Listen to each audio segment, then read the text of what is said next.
अलीगढ़ मुस्लिम university को अल्पसंख्यक शिक्षण संस्थान का दर्जा दिए जाने के केस में सुप्रीम कोर्ट ने अपना 57 साल पुराना फैसला पलट दिया। 7 जजों की संवैधानिक बेंच ने 4.3 को कहा है कि संविधान के आर्टिकल 30 के तहत एएमयू अल्पसंख्यक दर्जे की हकदार है।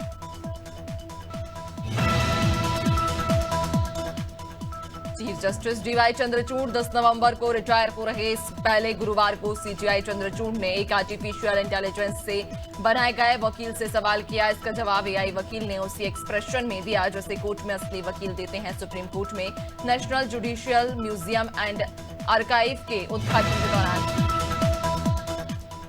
दिल्ली हाईकोर्ट ने 1988 में सलमान रुश्दी की विवादित किताब द सैटनिक वर्सेस के इंपोर्ट पर लगा बैन हटा दिया। कोर्ट ने कहा कि अधिकारी बैन लगाने वाला नोटिफिकेशन पेश नहीं कर पाए, इसलिए ये माना जाना चाहिए कि ये मौजूद नहीं है। जस्टिस रेखा पल्ली और सौरभ बनर्जी की बेंच ने यह फैसला 5 नवंबर को सुनाया। छत्तीसगढ़ हाईकोर्ट ने बिलासपुर जिले में हो रहे अवैध रेत उत्खनन पर कड़ी नाराजगी जाहिर की है। डिवीजन बेंच ने खनिज विभाग के अफसरों की निष्क्रियता पर सख्त टिप्पणी करते हुए कहा कि विभाग आंखें बंद कर बैठा और धड़ल्ले से अवैध उत्खनन चल रहा। कोर्ट ने मामले में खनिज विभाग के सचिव को शपथ पत्र के साथ जवाब देने का आदेश दिया।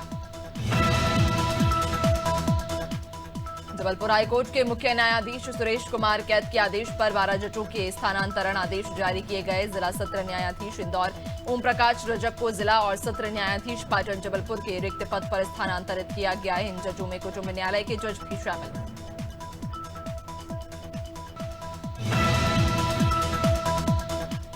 सुप्रीम कोर्ट की सख्ती के बाद केंद्र सरकार ने पराली जलाने वाले किसानों पर जुर्माना दोगुना कर दिया। पर्यावरण मंत्रालय ने एक नोटिफिकेशन जारी करके इसकी जानकारी दी।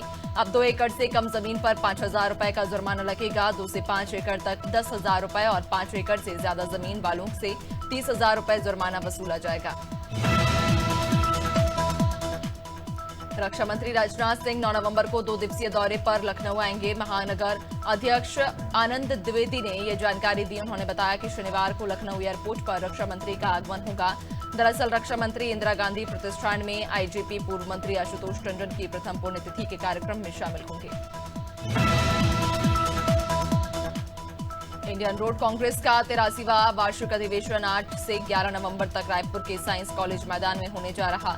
आज शाम में केंद्रीय सड़क परिवहन और राजमार्ग मंत्री नितिन गडकरी पंडित दीनदयाल उपाध्याय ऑडिटोरियम में अधिवेशन की औपचारिक शुरुआत करेंगे।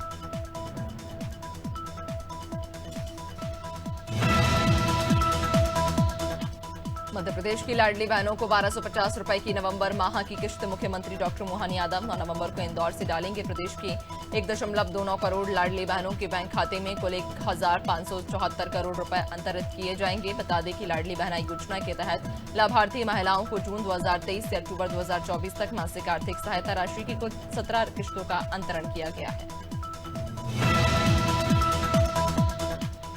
मध्य प्रदेश के सीएम डॉक्टर मोहन यादव ने मिथिलांचल विकास समिति के छठ मैया कार्यक्रम में भाग लिया। इस दौरान उन्होंने कहा कि यहां मैंने बच्चों भाई बहनों के चेहरों पर सूर्य नारायण को अर्घ्य देने की खुशी महसूस की। खासकर हमारी सनातन संस्कृति पर आधारित इस 4 दिवसीय कठोर व्रत के बाद मन में आने वाली उम्मीद।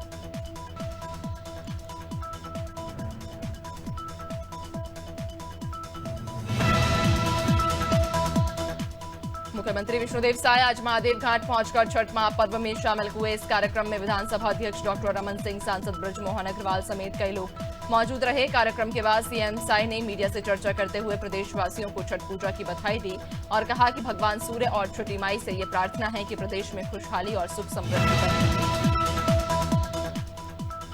छठ पर्व को लेकर चंडीगढ़ में राज्य स्तरीय कार्यक्रम का आयोजन हुआ। कार्यक्रम में मुख्यमंत्री नायब सिंह सैनी मुख्य अतिथि के रूप में शामिल हुए। यहां सीएम ने पुरुषोत्तमपुर आरती स्थल पर महाआरती में हिस्सा लिया और डूबते सूर्य को अर्घ्य देकर प्रदेश की खुशहाली की कामना की। कार्यक्रम में सीएम सैनी ने संबोधन करते हुए सभी महिलाओं को छठ पर्व की बधाई दी। जम्मू कश्मीर विधानसभा में शुक्रवार को चौथे दिन भी जमकर हंगामा हुआ। अवामी इत्तेहाद पार्टी की विधायक खुर्शीद अहमद शेख ने आज फिर 370 की बहाली से जुड़ा पोस्टर लहराने की कोशिश की। उससे पहले विपक्ष के नेताओं ने उन्हें रोक दिया। विधायकों के बीच धक्का मुक्की होने लगी। उधर मार्शल के जरिए खुर्शीद अहमद को सदन से बाहर निकाल दिया गया। जम्मू कश्मीर के किश्तवाड़ जिले के अधवारी इलाके में आतंकियों ने 2 विलेज डिफेंस गार्ड की हत्या कर दी। पुलिस ने बताया कि मुंजलाधार जंगल में मवेशियों को चराने गए विलेज डिफेंस गार्ड को आतंकियों ने किडनैप किया। इसके बाद उन्हें एक साथ गोली मार दी गई। घटना के बाद सेना के जवानों के साथ मिलकर आतंकियों को ढूंढने के लिए सर्च ऑपरेशन चलाया जा रहा है। 78% भारतीयों ने देश की मौजूदा आर्थिक स्थिति को बेहतर बताया। एक साल में ऐसा मानने वाले 4% बढ़े। दुनिया के 29 देशों में भारत दूसरे नंबर पर, जहां मौजूदा आर्थिक हालात को सबसे ज्यादा लोग बेहतर मानते हैं। सिंगापुर पहले नंबर पर। वैश्विक मार्केट रिसर्च फर्म इंफोसिस के दुनिया को सबसे ज्यादा पीलीभीत में प्रेमी के धोखा देने से आहत होकर जहर खाकर अमरिया थाने पहुंची युवती की हालत बिगड़ी और बरेली के अस्पताल में उपचार के लिए दौरान उसकी मौत हो गई। परिजनों ने पुलिस और जिला अस्पताल प्रशासन पर लापरवाही बरते जाने के आरोप लगाए। फिलहाल बरेली पुलिस ने शव को कब्जे में लेकर पोस्टमार्टम के लिए भेज दिया और मामले की जांच में जुट गई। इंदौर में कलियों के बेटे ने ही अपनी मां को मौत के घाट उतार दिया। मामला द्वारकापुरी थाना क्षेत्र का, जहां रहने वाली पिंकी का अपने पति शंकर से पारिवारिक विवाद चल रहा। मृतक महिला रेखा बाई अपने बेटे शंकर को लेकर बहू पिंकी से बातचीत करने के लिए पहुंची। इसी दौरान सास और बहू जमकर दोनों के बीच विवाद हुआ और रेखा के बेटे शंकर ने अपनी मां के सिर पर दमोह के पलंदी चौराहा पर एक युवक का शव नाले में संदिग्ध अवस्था में पाया गया। मृतक युवक की पहचान संदीप दुबे के रूप में हुई है, जो नगर के घंटा घर पर शिवा डोसा के नाम से फूड शॉप का संचालन करता था। बताया जा रहा कि मृतक युवक कल शाम से घर नहीं लौटा था। पुलिस ने शव को पोस्टमार्टम के लिए भेज दिया और शव को देखकर हत्या की आशंका जताई।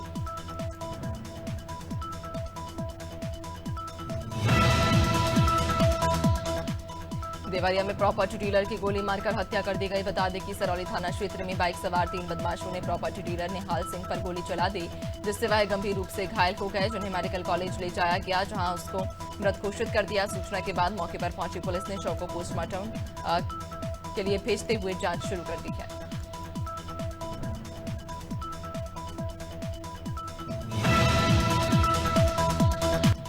मिर्जापुर में प्रेमी ने लड़की के भाई पर हमला कर दिया। घटना कटरा कोतवाली क्षेत्र की। बताया जा रहा कि शुभम उत्कर्ष की बहन को अक्सर परेशान करता था, जिस पर घर वालों ने लड़की को जिले के बाहर पढ़ने के लिए भेज दिया, जिससे नाराज शुभम ने उसके भाई उत्कर्ष पर जानलेवा हमला कर दिया। फिलहाल पुलिस ने परिवार की तहरीर पर केस दर्ज कर कुछ लोगों को हिरासत में लिया।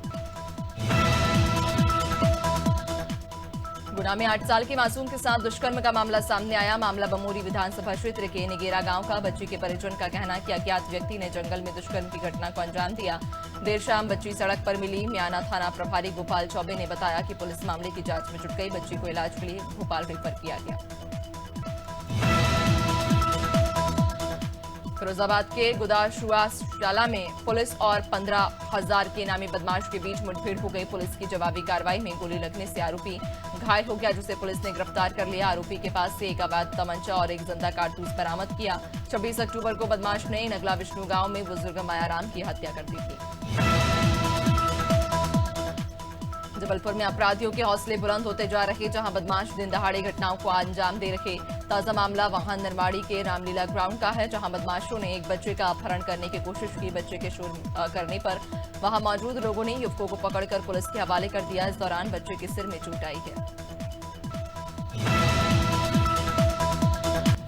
इंदौर के सर्वानंद नगर में अवैध निर्माणों के खिलाफ नगर निगम की बड़ी कार्रवाई सामने आई। अवैध रूप से बने हॉस्टलों को निगम टीम ने सील कर सामान जब्त कर लिया। कार्रवाई से पूरे इलाके में अवैध रूप से हॉस्टल संचालित करने वालों के में हड़कंप मचा।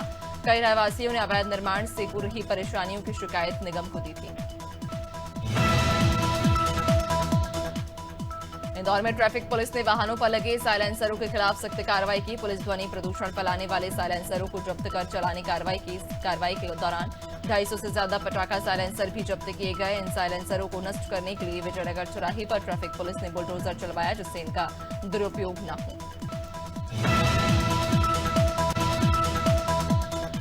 रतलाम के परवलिया में सिगरेट के दाम को लेकर हुए विवाद में युवक की हत्या कर दी गई। सिगरेट की कीमत को लेकर दुकानदार यश चौहान से युवक का झगड़ा हुआ, जिस पर दुकानदार यश चौहान ने अपने 5 साथियों के साथ मिलकर युवक को ऐसा मारा कि उसकी मौत हो गई। विवाद के बाद से लापता युवक की हत्या का खुलासा करते हुए पुलिस ने 6 आरोपियों को गिरफ्तार कर लिया। अमरवाड़ा के खकरा चौराही में लकड़बग्घे ने 2 महिलाओं पर हमला कर दिया। हमले में महिलाएं गंभीर रूप से घायल हो गईं। बताया जा रहा कि महिलाएं सुबह खेत में भुट्टा बीनने गई थी, तभी अचानक लकड़बग्घा ने उन पर हमला कर उन्हें घायल कर दिया। किसी तरह महिलाओं ने लकड़बग्घे को वहां से भगाकर अपनी जान बचाई। फिलहाल दोनों घायल महिलाओं का इलाज जारी।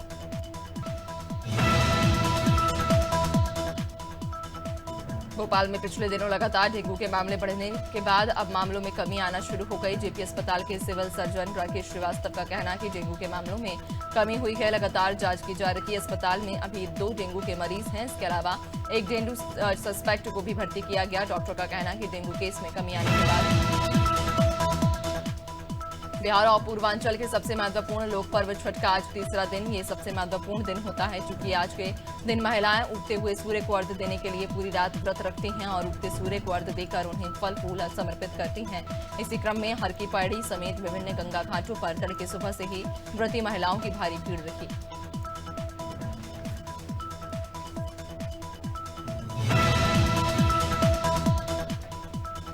लक्सर में धूमधाम से छठ मैया का पर्व मनाया गया। बता दें कि शिव चौक समेत कई जगहों पर छठ पर्व कार्यक्रम आयोजित किए गए। इस पर्व पर छठ मैया का व्रत रखने वाली महिलाएं उगते और ढलते सूरज को अर्घ्य देकर अपने परिवार की खुशहाली की कामना करती हैं। छठ मैया का ये पर्व 3 दिन तक चलता है, जिसमें महिलाएं 2 दिन तक निर्जला व्रत रखती हैं।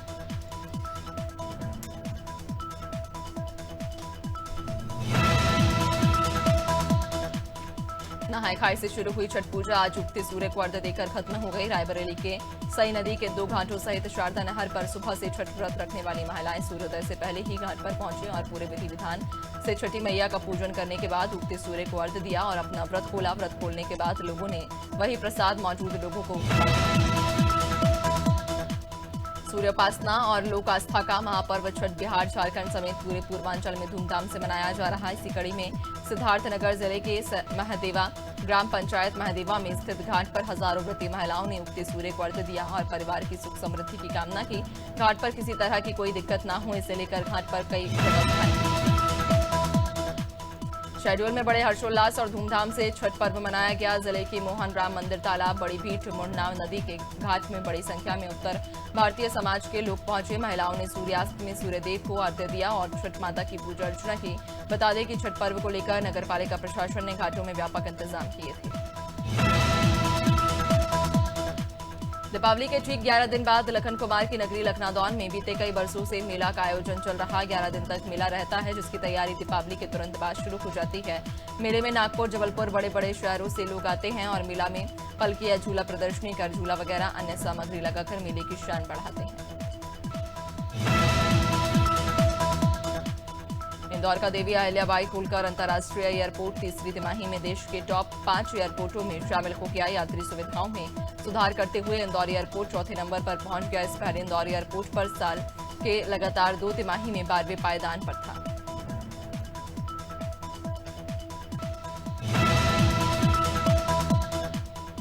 इंडिगो एयरलाइन 1 साल बाद फिर से भोपाल से गोवा का हवाई संपर्क जोड़ने जा रही। कंपनी ने 1 दिसंबर से भोपाल गोवा उड़ान शुरू करने का निर्णय लिया। इस रूट पर 180 सीटों वाला बोइंग विमान चलाया जाएगा। भोपाल से गोवा तक का सफर 1 घंटा 50 मिनट में पूरा होगा। बता दें कि इंडिगो ने मई 2023 में पहली बार भोपाल से गोवा तक सीधी उड़ान शुरू की थी।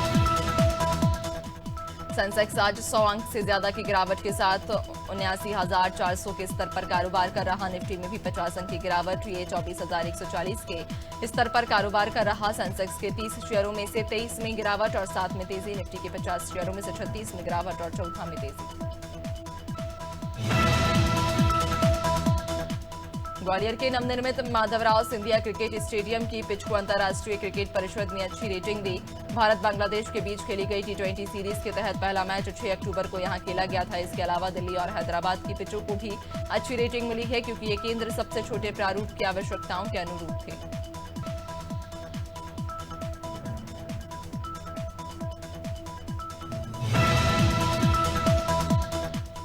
आईसीसी ने कानपुर के ग्रीन पार्क स्टेडियम की आउटफील्ड को खराब रेटिंग दी। इतना ही नहीं, स्टेडियम के खाते में एक डीमेरिट पॉइंट भी जुड़ गया। हालांकि काउंसिल ने ग्रीन पार्क की पिच को संतोषजनक रेटिंग दी। यहां भारत और बांग्लादेश के बीच टेस्ट सीरीज का दूसरा और आखिरी मुकाबला खेला गया था, जिसे भारतीय टीम ने महज 2.5 दिनों के खेल में 7 विकेट से जीत लिया था।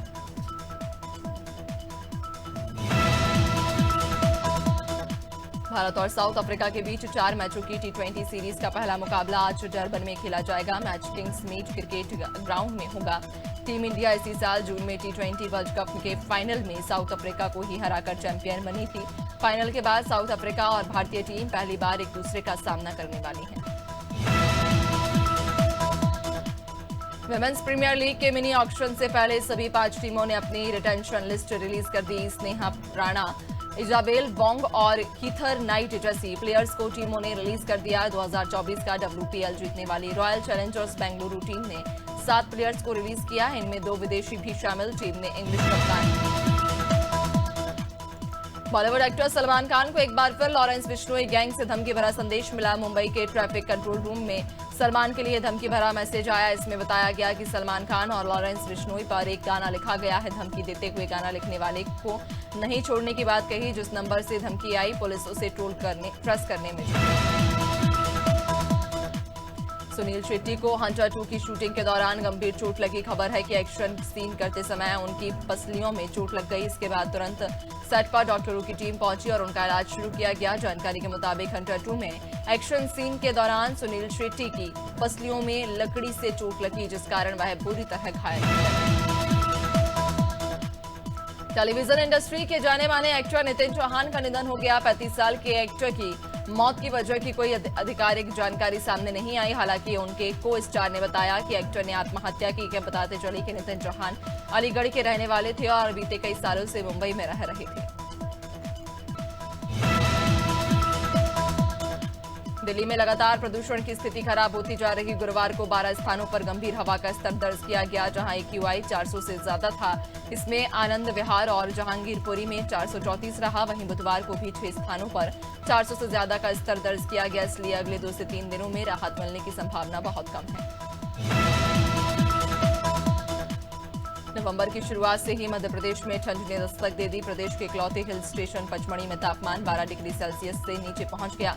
पचमढ़ी प्रदेश में सबसे ठंडा स्थान। यहां दिन और रात दोनों ही सर्द। 15 नवंबर के बाद प्रदेश में ठंड का असर बढ़ेगा। मौसम विभाग के अनुसार कई शहरों में रात का तापमान 3 से 4 डिग्री सेल्सियस तक गिर सकता है।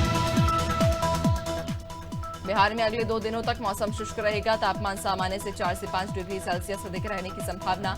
मौसम विज्ञान केंद्र की माने तो अगले कुछ दिनों तक ठंड पड़ने की संभावना नहीं।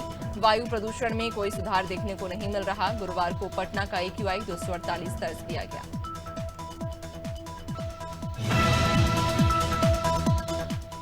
झारखंड में दिन की शुरुआत कुहासे से हो रही, लेकिन दोपहर तक मौसम साफ हो रहा है।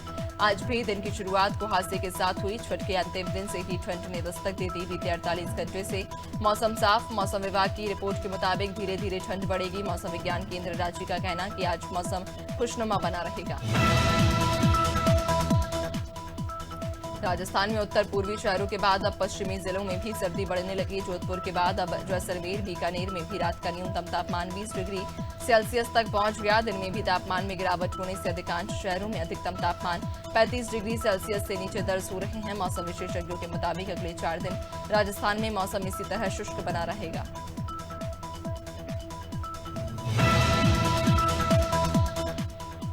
छत्तीसगढ़ में रात और सुबह हल्की ठंड महसूस होने लगी। अगले सप्ताह से तापमान में गिरावट का दौर शुरू हो जाएगा और ठंड बढ़ेगी। प्रदेश के कई हिस्सों में सुबह धुंध छाने लगी और रात को भी ठंड का एहसास होने लगा। मौसम वैज्ञानिकों के अनुसार अगले 5 दिन रात के तापमान में कोई बदलाव नहीं होगा। गुरुवार को प्रदेश में सबसे ठंडा अंबिकापुर रहा।